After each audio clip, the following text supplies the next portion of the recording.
Hello there and welcome to the show. I'm Erin Aid. This is Boom Bust, and these are the stories that we're tracking for you today. First up, Warren Mosler is on the show. Mr. Mosler sat down with me earlier today to discuss the U.S. economy, the petrodollar, and employment, or lack thereof, and you definitely don't want to miss my interview with him. Then we're bringing you part two of my interview with the wonderful Mr. Jim Rickards. Rickards is sharing with us his grim, and I mean grim, prediction for the euro. And in today's Big Deal, Edward Harris and I are talking about Alibaba. It all starts right now.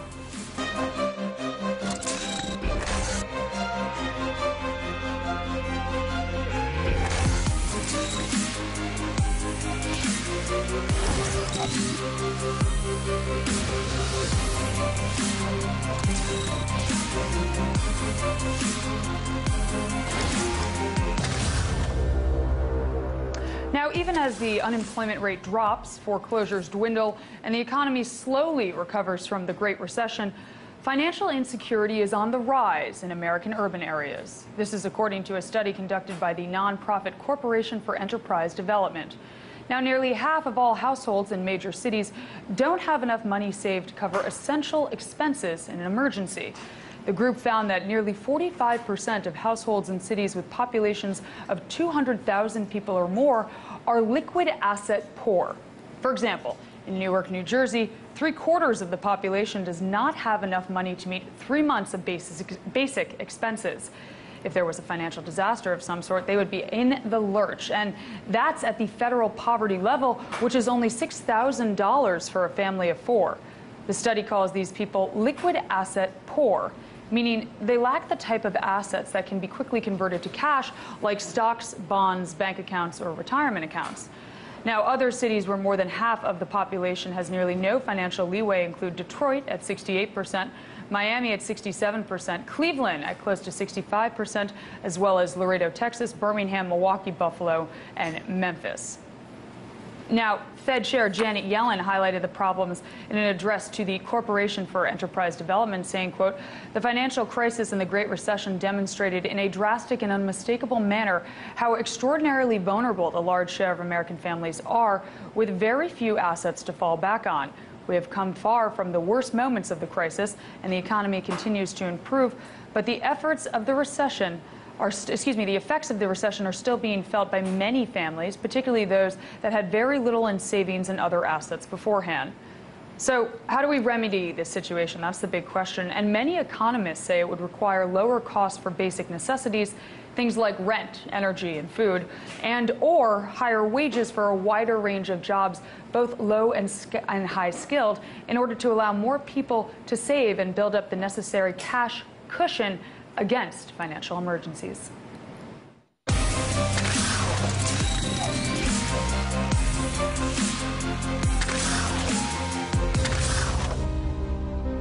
To talk about the many issues surrounding the U.S. economy, Fed, and employment, I sat down with Warren Mosler, president of Balance Incorporated and author of The 7 Deadly Innocent Frauds of Economic Policy.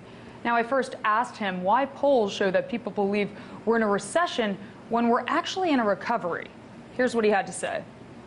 A couple of things. Some of the data has been decent, but don't forget that the first quarter was so low. The first half was growth so far less than 1.5%. I know they continue to revise it, so that is not good. Second of all, the big data, things like housing starts, industrial production, even retail sales have not been good. So some of the smaller pieces have had reasonable growth rates, but the large pieces have not. And of course, wages are stagnating. The median wage is probably lower in real terms than it was, at the end of the recession, or at best flat.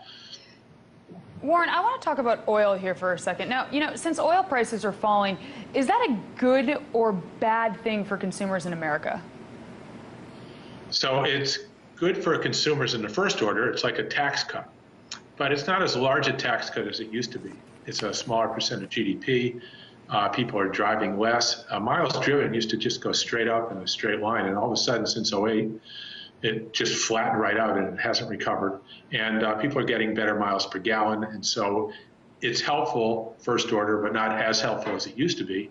And second order, of course, all the investments in North Dakota and shale and tar sands in Canada are all being threatened right now. If the price falls another $15, they're all operating at losses, and you've got trillions of dollars of investment at risk. I'm glad that you bring that up, and I do want to get to that. But first, I want to ask you, can you briefly explain the petrodollar system to the viewers, and myself included? I'm not totally clear on this. Well, it's probably a lot simpler than anybody realized. So if you sell oil and you get paid in dollars, you get your account credited either at the central bank, the Federal Reserve if you're a government, or at a commercial bank like Citibank or JP Morgan if you're a business. And that's it. That's it. There you go.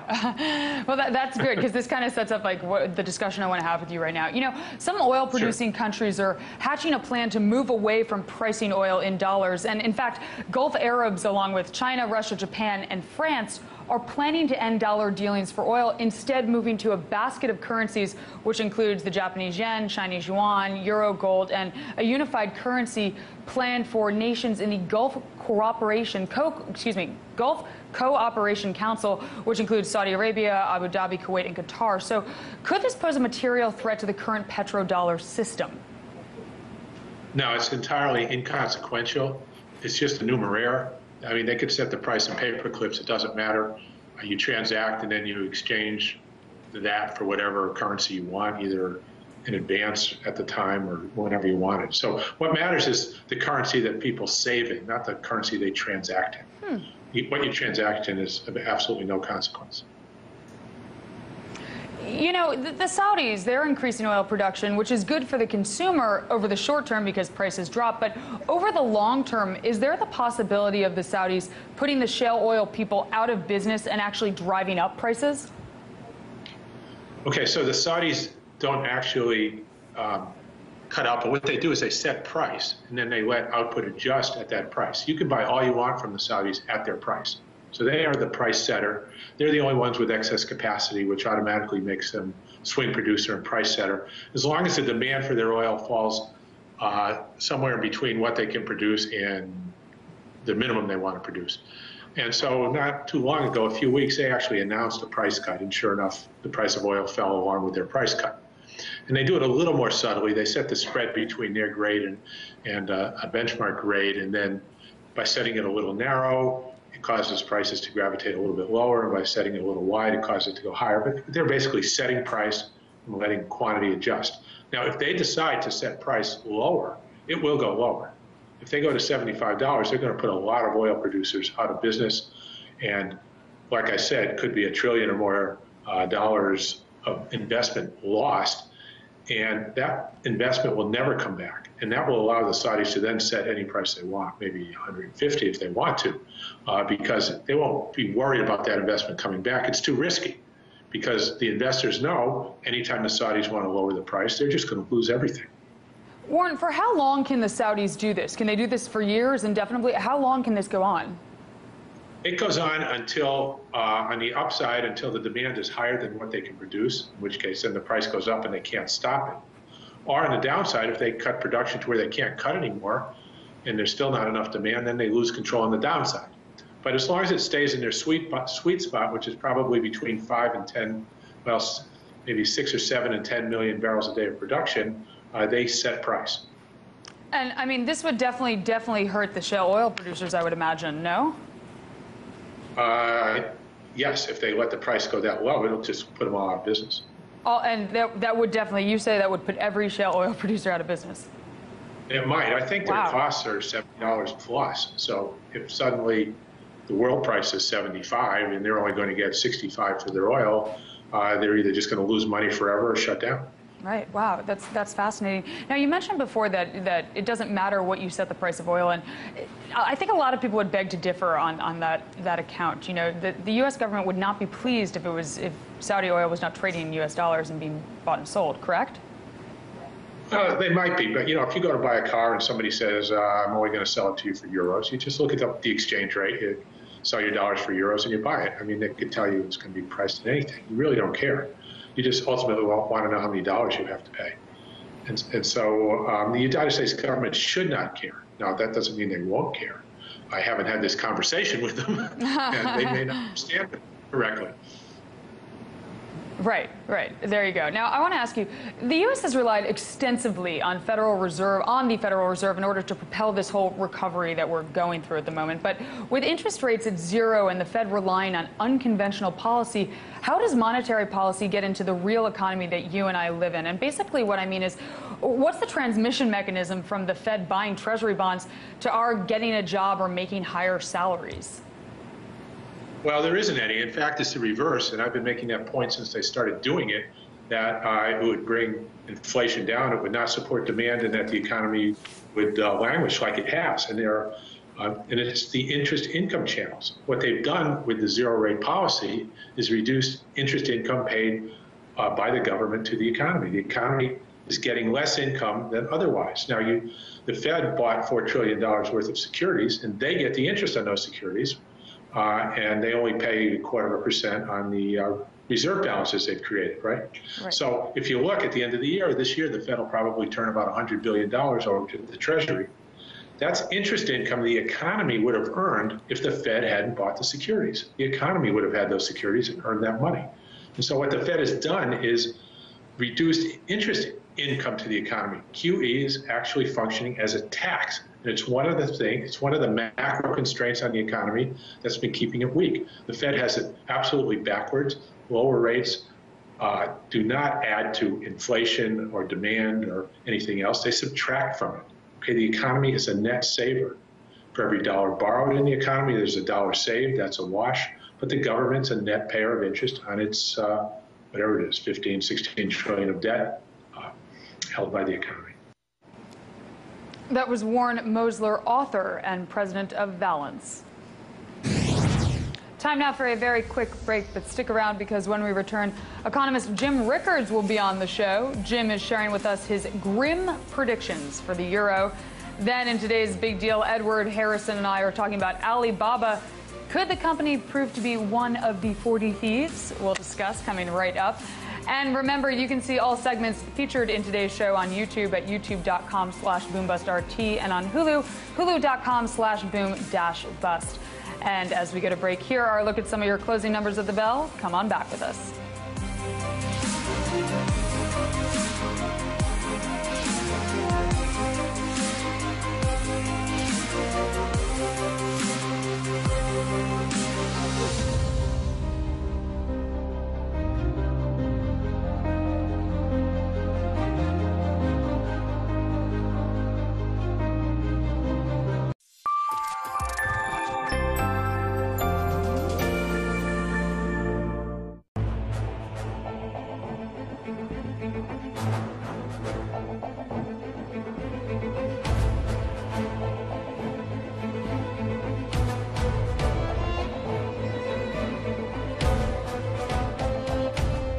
I would rather ask questions to people in positions of power instead of speaking on their behalf. And that's why you can find my show, Larry King Now, right here on RT. Question more.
Welcome back to the show. So the currency wars are back, and some economists have predicted that the euro will fall to 115 against the dollar by the end of 2015.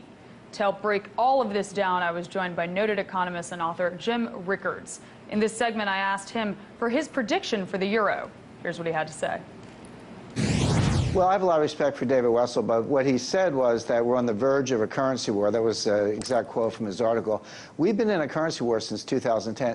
The point is, Aaron, it's the same currency war. Now, it's like a real war. You know, real wars are not all fighting all the time. You have big battles, and you have quiet periods, then another battle. This currency war started in 2010, involving Brazil, the United States, China. We saw the Japanese yen go down precipitously beginning in December 2012 with Abenomics, and there was another quiet period. Now the euro is going down a little bit. But here's the problem today. Right now, the United States is bearing the entire weight of structural adjustment around the world. China is manipulating the yen lower, the yuan lower, rather. The yen is crashing. Sterling's going down because of the Scotland fears. The euro is going down because of Draghi's policies and negative interest rates. So the dollar is by far the strongest currency in the world. But the United States cannot bear that. The United States economy is in terrible shape. We're seeing deflation, not disinflation, but deflation. All this talk about raising rates in 2015, people debate, you know, March versus June. I think that's not even close to being on the table. I think that they will probably go to QE4. I mean, they'll finish the taper, but we have a much more dovish Federal Open Market Committee beginning in January. Some of the presidents come off, the hawks come off, the doves come on. There are vacancies that the president's filled. You have a very dovish committee. I could see them going to QE4, certainly not raising rates. The U.S. has got to bring the dollar down. The U.S. is desperate for inflation. We're not getting it. We're seeing deflation. When rates are zero and you want inflation, the easiest way to get it is to cheapen your currency, raise the price of imports, and that's what the U.S. will do. So right now, yeah, it looks like king dollar all over again, but that can't last because the U.S. is going to be the one who needs the help. Now, Jim, Ed Harrison noted just yesterday that every developed economy that has seen house prices fall in nominal terms nationally has also seen economic crisis or depression, except for France. So if the ECB is doing QE, shouldn't it focus on French and Italian mortgages? Well, the problem with the ECB is they've got a European Monetary Zone-wide mandate. They've got a Eurozone mandate. So yes, and this has been the problem all along, you have different fiscal policies, different structural policies, but a single monetary policy. Certainly Greece would have liked a lot of these in 2011. They didn't get it. They got, you know, basically a very strong currency. The euro got stronger throughout 2012 and 2013. So I don't really, the ECB has to look at inflation, deflation, or price stability on a Eurozone basis, looking at the entire Eurozone. So you can have these individual pockets. So I don't think they're going to ride to the rescue of France. Now, they will buy, they've indicated they will buy mortgage-backed securities to provide some liquidity, but it's not really targeted at France. I mean, France will be included along with Spain. What they really want to do is get the securitization market going to free up bank balance sheets so the banks can hopefully do some more lending. Not clear that that's going to work, by the way. Jim, the Fed is tightening, and many expect it to raise rates. And so far, it looks like the U.S. economy can withstand the hike. So where is the U.S. headed in 2015? The U.S. economy is in terrible shape. I mean, you look at employment. You know, everyone, all the the sort of commentators said this August data was junk and it was an outlier. That's nonsense. Employment from June to July to August, you look at those three employment reports, it went down significantly every month. That's not an outlier, that's a trend. And historically, September has been weaker than August, so we might expect another weak employment report for September. Again, the inflation data is coming in negative. This isn't disinflation, this is deflation. So you look at the world as it is, not through rose-colored glasses, but job creation is slowing down, labor force participation is declining, and we have price deflation. That's the exact opposite of what the Fed wants. The Fed wants labor force participation to be reduced. They want more jobs to be created. They want more inflation. They're not getting any of that. So the Fed's not going to raise rates in 2015. I doubt they'll raise rates in 2016. Let's wait and see. But I think QE4 in maybe March or April of 2015 is as much. That's a stronger possibility than raising rates. The U.S. economy is extremely weak. Now, it seems like the currency wars are a constraint on the Fed. So how can the Fed get off zero when the ECB is doing QE and the Japanese are too? Well, you do more QE. I mean, by the way, I don't, I talk about these policies. I don't think they're good ideas. I said the Fed should have raised rates in 2009, so I'm kind of 5 years out of step there. So I want to distinguish between what I think they should do and what they're actually doing. But using Yellen's words, her speeches, her models, and her way of looking at things, when she takes the dual mandate seriously and she wants more job creation, when in fact job creation is slowing down, there's enormous slack in the labor markets. There's a whole debate about whether that slack is structural structural or cyclical, but she follows economists who would argue that it's cyclical. That means she thinks monetary policy can do something about it, and she takes it seriously. She's waiting for a more dovish FOMC. What she's got to do is get to January. The hawks are going off the board. The doves are coming on the board from the regional reserve bank presidents, and there are some vacancies that the president's filling. I think you'll see Lael Brainerd and Stan Fisher line up behind Yellen. Yellen's hands were tied by Bernanke, by the vacancies, by the overweight of the hawkish Federal Reserve Bank presidents. That's all going to change in January. I think she'll be her own woman, so to speak. She'll be a little bit free of the Bernanke legacy. She's a super dove. So's Dudley. So's Brainerd. So are the other, some of the regional Reserve Bank presidents coming on the board. So I think you could see more increased asset purchases. The Fed will call it QE3 because QE3 was open-ended. They said we could do more, we could do less, depending on the data.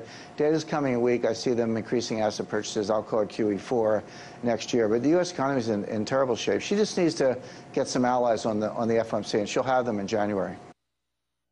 That was author and economist Jim Rickards. Time now for today's big deal.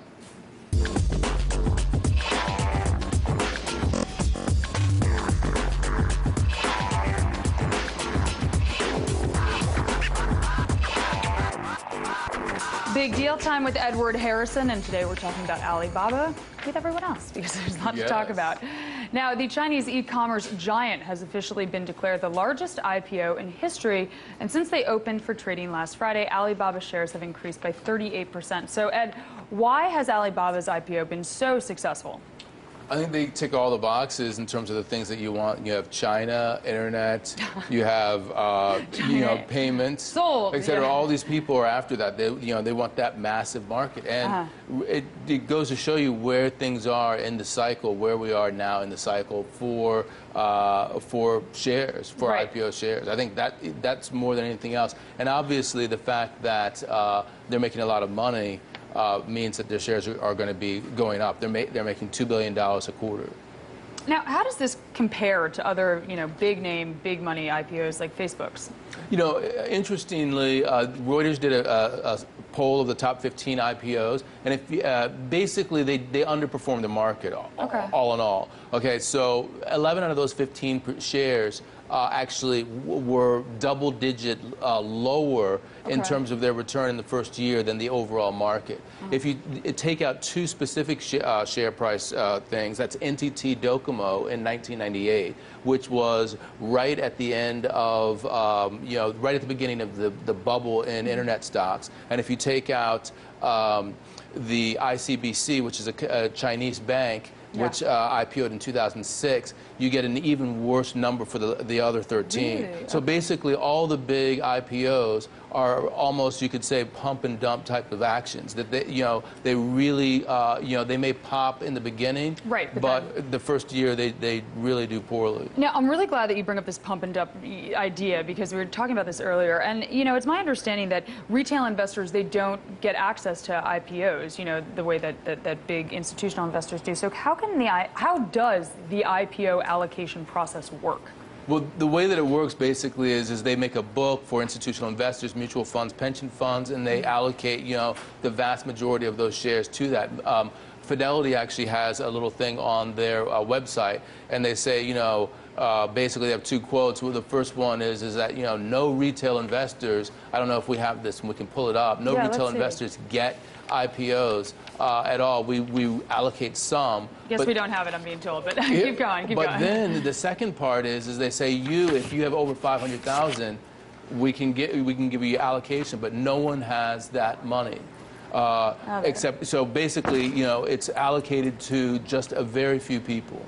Now, I also, I heard that Alibaba, which we know Yahoo, they make all their money via Alibaba.